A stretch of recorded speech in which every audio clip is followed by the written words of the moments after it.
The amendment carries. It was a vote Toronto Mayor Rob Ford clearly felt disgusted with. The Premier, I'm very confident, is going to build subways. Technically speaking, that whole meeting was irrelevant because it's a provincial project. This special meeting at City Hall was a key moment in deciding the fate of rapid public transit in Canada's largest city, to build below ground or stay above ground. In the end, Mayor Ford's desire to build subways was upended by his opponents.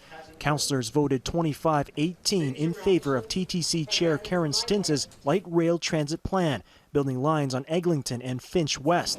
The vote also called for an expert panel to look at expanding the Shepherd subway. The province has committed to an $8.4 billion commitment to transit in the city. They asked Council to make a decision, and I think the decision tonight was decisive, and I think the province will listen. It's a defeat the mayor had a hard time digesting. It's a provincial project, and I'm quite confident that the Premier is going to continue building subways. He's starting with subways, and he'll end with subways.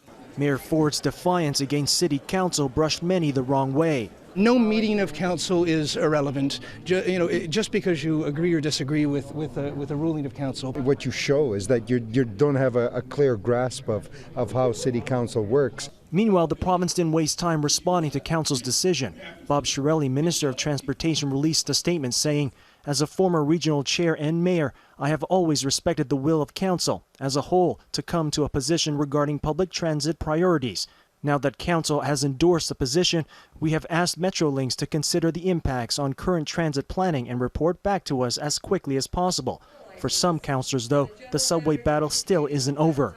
There's a good chance that things will continue because it's a long ways before the actual construction would start. Regardless, on this night, Council has indeed spoken, and a majority favor building light rail transit, a decision that's now in the hands of the provincial government.